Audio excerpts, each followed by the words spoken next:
we're going to make these yummy and affordable Filipino snacks.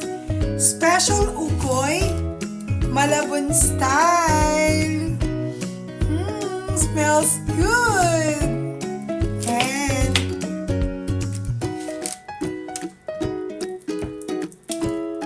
crispy.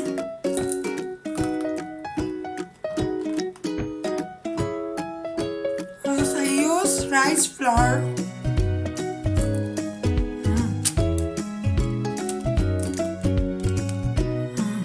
It's good. Please continue watching and I will show you how I make this, including the special sauce. It's really good. Try it, guys. Let's start by cleaning the washed shrimp. Cut the antenna and the sharp shrimp horn and the legs and devein the shrimp. We're doing this so even the kids can eat also.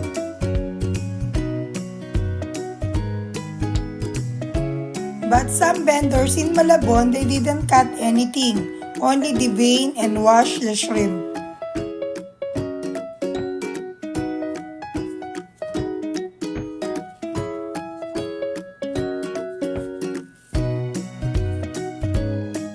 After cleaning all the shrimps, here's the clean and washed shrimp. Let's prepare the vegetables. I crushed the garlic and sliced the onions and put in a handheld food processor until it becomes fine.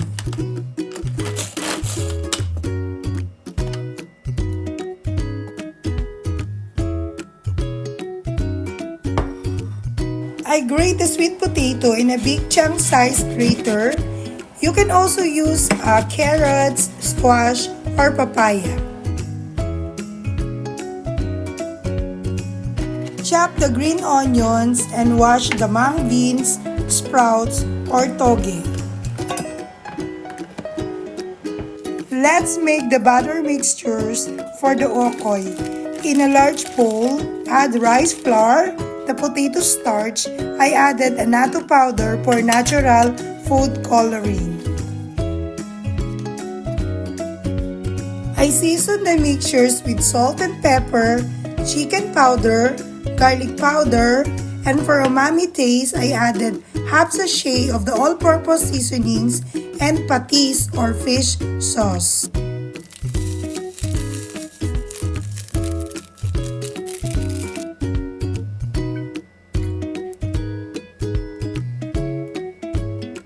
I added baking powder instead of eggs since I'm using rice flour and potato starch. I prepared 3 cups of ice-cold water, but I only used 2 cups since it's cold season nowadays. I covered the mixture with plastic wrap and set aside. Set aside for 15 minutes. While waiting for 15 minutes, let's mix the dipping sauce. In a container, add the vinegar, the white sugar, and the liquid seasonings, and stir to dissolve the sugar.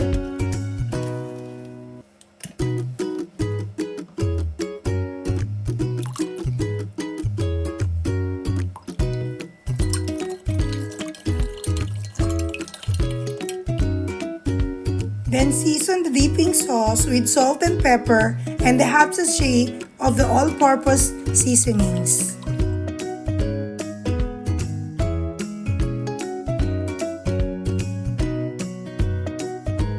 I add a bit of water to smoothen the taste, but if you are using mild vinegar, no need to add water. Then I'm adding the garlic and onions. Stir, and using the scissor, I cut a wild chilies or siling labuyo.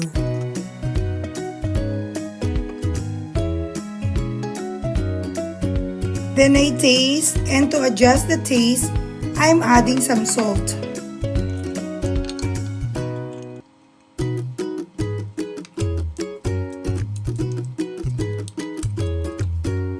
Good now. After 15 minutes.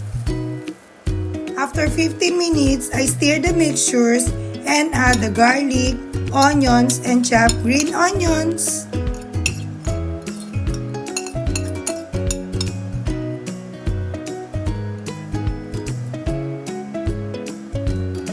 I season the prepared shrimps with salt and pepper.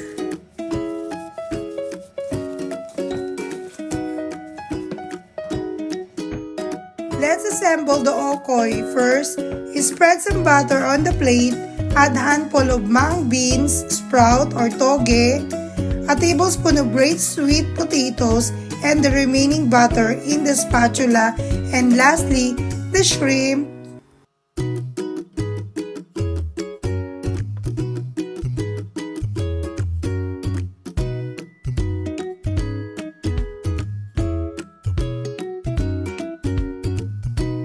When the oil is already hot, fry the mixtures with shrimp and watch closely your vegetable fritters or ukoy to prevent from overcooking or burn.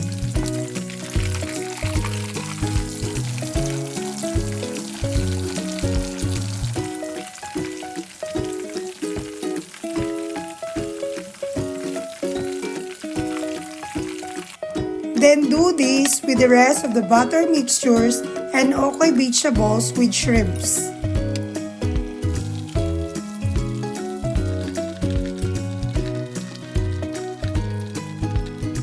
Using a stainless skimmer spoon, clean the surface of the oil to prevent burn ukoy for the next frying.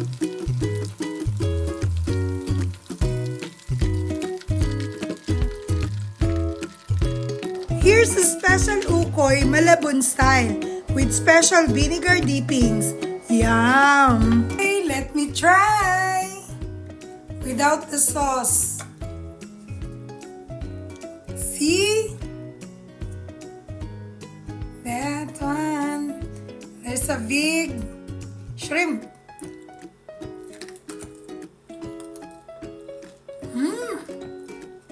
It's good! Even without sauce. With sauce.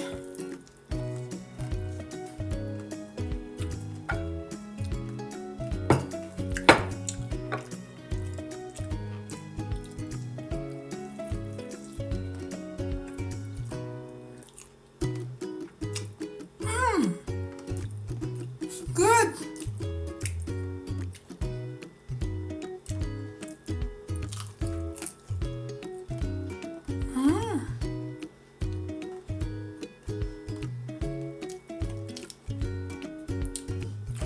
Eat the head of the shrimp.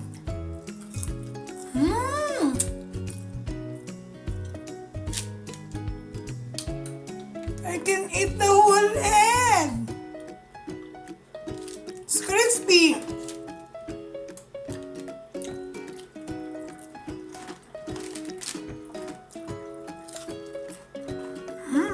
Crispy.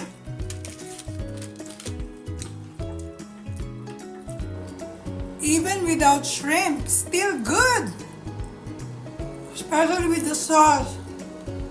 It's good.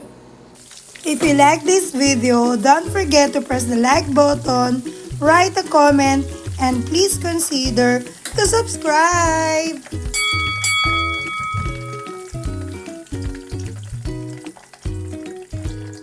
Thanks for watching, guys. Bye. See you again.